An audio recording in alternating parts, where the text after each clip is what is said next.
Academy YouTube channel देखने वाले आप सभी दोस्तों एवं विद्यार्थियों का स्वागत है। जैसा कि आप सभी जानते हैं कि हम लोग हमेशा पढ़ाई के साथ साथ अन्य सामाजिक मुद्दों पर भी बात करते हैं। आजकल एक बहुत सारे लोगों के मन में प्रश्न उठ रहा है कि कोरोना की जो है वो तीसरी वैक्सीन भी लगेगी या नहीं लगेगी, अगर बूस्टर डोज लगेगी तो वो कब से लगेगी। ठीक है, तो देखिए सबसे पहले कुछ बेसिक बातें हैं जो मैं आपको बता दूं। जो अभी वैक्सीन जो पड़ रही है उसके बारे में कुछ बेसिक नॉलेज है, जैसा कि बहुत सारे लोगों को पता भी होगा और जिनको नहीं पता होगा उनके लिए मैं बता दूं कि अभी जो है हिंदुस्तान में 2 वैक्सीन लग रही है।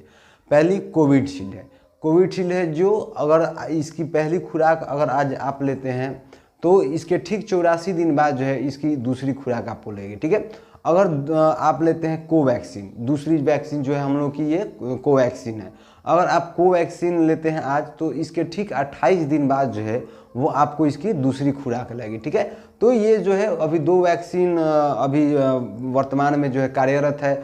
और हम लोगों का जीवन जो जिस प्रकार से कोरोना ने अस्त व्यस्त कर दिया है, तो इसमें कोरोना कोवैक्सीन और कोविशील्ड इसने दोनों वैक्सीन ने काफ़ी मतलब एक तरह से देखा जाए तो मददगार के रूप में साबित हुई है। और हमारे वैज्ञानिकों की ये बड़ी उपलब्धि है जिसके कारण जो है हम अपने जीवन स्तर को में फिर से सुधार ला रहे हैं। ठीक है, तो आज के इस विषय में हम लोग बात करेंगे कि कोरोना वैक्सीन की तीसरी डोज क्यों जरूरी है, और दूसरा टॉपिक ये रहेगा कि कब से लगेगी बूस्टर डोज। ठीक है, तो देखिए बीबीसी संवाददाता जो हैं उनका कुछ कहना है, तो सबसे पहले जो है हम उनकी बातों को सुनेंगे जो बूस्टर डोज के बारे में उन्होंने अपने सर्वे कराई हैं और कुछ रिपोर्ट्स उन्होंने अपने माध्यम से जो है चैनल के माध्यम से उन्होंने कुछ बताया है। तो सबसे पहले उसको सुनेंगे। उसके बाद जो है WHO यानी कि वर्ल्ड हेल्थ ऑर्गेनाइजेशन की चीफ साइंटिस्ट हैं सौम्या स्वामीनाथन, तो उन्होंने बूस्टर डोज के बारे में क्या बात बोला है, पहले उनकी बातों को सुनते हैं।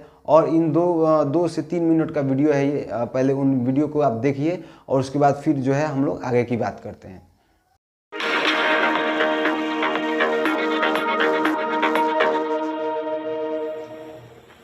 अमेरिका, इजराइल समेत कई देशों में अब कोरोना का बूस्टर डोज लगाया जा रहा है।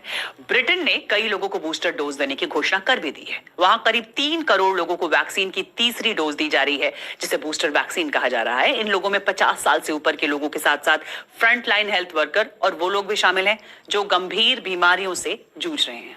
I think the कोरोना को काबू में करने में बूस्टर प्रोग्राम बहुत मदद करेगा। अस्पतालों में भीड़ और मौतों की संख्या को हम नियंत्रित कर सकेंगे और सर्दियों में NHS पर से दबाव कम होगा। हम अपनी जिंदगी को बिल्कुल नॉर्मल तरीके से जीना चाहते हैं, सर्दियों में भी, और ज्यादा से ज्यादा लोगों को बूस्टर वैक्सीन देकर हम ऐसा कर सकते हैं। And a high uptake of the booster. और बूस्टर टीका देने की योजना बना रहे तमाम देशों के लिए इजराइल एक उदाहरण है, जहां सबसे पहले 50 साल से ज्यादा के लोगों को बूस्टर वैक्सीन दी गई थी।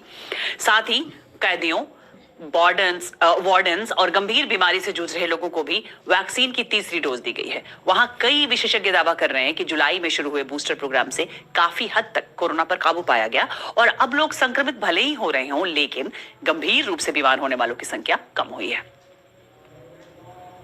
वहीं अमेरिका ने भी अपना बूस्टर प्रोग्राम शुरू कर दिया है। कल राष्ट्रपति जो बाइडेन ने फाइजर वैक्सीन की तीसरी डोज ली।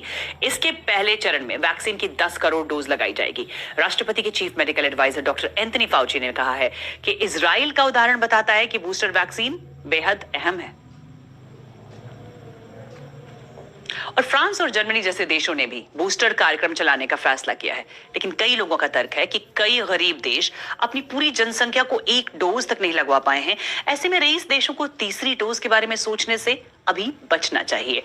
विश्व स्वास्थ्य संगठन के मुताबिक दुनिया भर में वैक्सीन की 5 अरब 50 करोड़ डोज लगाई जा चुकी है, लेकिन इनमें से 80% डोज अमीर देशों में ही लगाई गई है और 90% रईस देश अपनी 10% जनसंख्या को दोनों डोज लगवा चुके हैं, जबकि 70% रईस देश अपने 40% नागरिकों का टीकाकरण कर चुके हैं। विकसित देशों के बूस्टर वैक्सीन को लेकर किए जा रहे तमाम दावों के बीच विश्व स्वास्थ्य संगठन ने कहा है कि इस बात के अब तक कोई सबूत नहीं मिले कि बूस्टर वैक्सीन से कोरोना काबू करने में मदद मिलती है। बीबीसी संवाददाता वंदना से बात करते हुए WHO की चीफ साइंटिस्ट सौम्या स्वामीनाथन ने ये कहा। अभी ऐसा कोई डेटा नहीं है जो हमें बता रहा है कि बूस्टर्स की जरूरत पड़ रही है। हो सकता है पड़ेगी, और हो सकता है कि कुछ लोगों में, जैसे बुजुर्ग लोग हैं, उनमें देना पड़े, या और किसी ऐसे लोग में जिनमें इम्यूनिटी कम है। परंतु अभी ऐसा कोई डेटा नहीं है कि हर सबको बूस्टर लेना पड़ेगा। और दूसरी बात यह है कि अभी अगर हम विश्व में देखें कि हमारे पास वैक्सीन कितने हैं, हमारे पास वैक्सीन कम है। अभी बहुत लोग ऐसे हैं दुनिया में जिनको पहला डोज की कोर्स नहीं मिला है।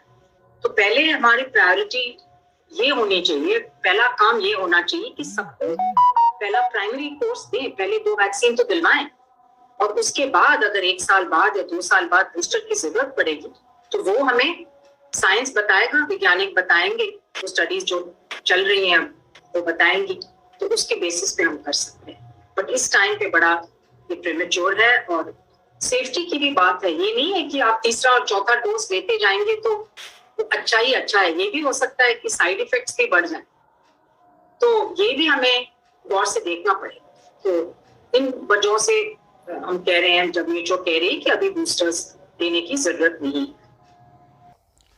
तो सुना आपने कि किस प्रकार से बता रही हैं सौम्या स्वामीनाथन, जो है वो WHO की चीफ साइंटिस्ट।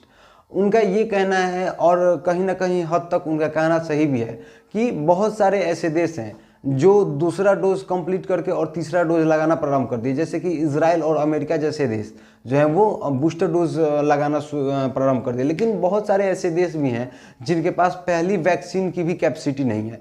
हालांकि भारत में लगभग अभी तक आपको 100 करोड़ प्लस वैक्सीनेशन हो चुका है पहली खुराक का, और 50 से 60 करोड़ के आसपास मतलब लगभग ही हैं जो दूसरी खुराक भी लोगों को लग चुका है, ठीक है। लेकिन बहुत सारे ऐसे देश हैं जिनके पास पहली खुराक के लिए की भी कैपेसिटी नहीं है।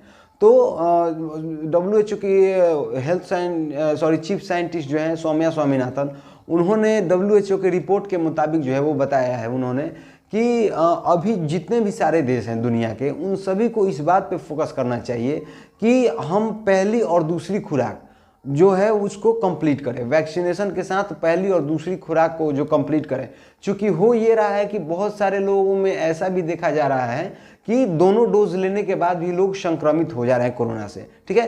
हालांकि ये बात भी मतलब 100% सही है कि वो खतरे से बाहर रह रहे हैं, यानी कि संक्रमित होने के बावजूद भी वो मतलब ज़्यादा उन पर गहरा असर नहीं पड़ रहा है, यानी कि मृत्यु होने की ज़्यादा संभावना नहीं बन रही है, लेकिन संक्रमण उसके बावजूद भी हो जा रहा है। तो अभी जो है वो WHO के अनुसार मतलब जितने भी सारे देश हैं उनको इस बात की राय दी गई है कि आप पहली और दूसरी खुराक को कंप्लीट कीजिए, और उसके बाद अगर बहुत सारे ऐसे लोग हैं जिनकी ह्यूमिनिटी पावर जो है वो कमज़ोर है, तो कम है, तो जिनकी ह्यूमिनिटी पावर कम है उनको अगर ज़रूरत पड़ रहा है तो उस अनुसार से जो है आपको उनको मतलब तीसरी डोज दिया जाएगा या फिर बूस्टर डोज उनको पड़ेगा। तो देखिए अभी जो है कोरोना की वैक्सीन तीसरी डोज क्यों जरूरी है, तो ये बात हमने आपको बता दिया कि ह्यूमिनिटी पावर के जिनका जिस प्रकार से उस अनुसार से उनके लिए ज़रूरी है। अब देखिए बात आया है कि कब से लगेगी बूस्टर डोज। तो बूस्टर डोज की बात करें तो बूस्टर डोज जब तक 100% वैक्सीनेशन नहीं हो जा रहा है पहली और दूसरी खुराक की, तब तक हमें नहीं लगता है कि मतलब बूस्टर डोज आएगी। तो अभी सभी देश इस बात पर ही फोकस किए हैं कि जल्द से जल्द वो है वो जो कोविडशील्ड या कोवैक्सीन दोनों में से मतलब जो दोनों वैक्सीन ऐसे पड़ रही है तो 100% लोगों का वैक्सीनेशन हो जाए, यानी कि प्रथम और दूसरा दोनों डोज लग जाए। उसके बाद जो है हम लोग तीसरी डोज की तैयारी में करेंगे अगर ज़रूरत पड़ेगी तब। तो यही मुख्य बातें थी। अगर आपको ये वीडियो अच्छा लगा होगा तो हमारे चैनल को लाइक शेयर के साथ सब्सक्राइब करें और अपने दोस्तों के पास भी शेयर करें, ताकि बहुत सारे लोगों के मन में ये प्रश्न उठ रहा है कि कब से बूस्टर डोज लगेगी और कोरोना की तीसरी वैक्सीन क्यों जरूरी है, इसकी जानकारी उन तक पहुंच सके। धन्यवाद।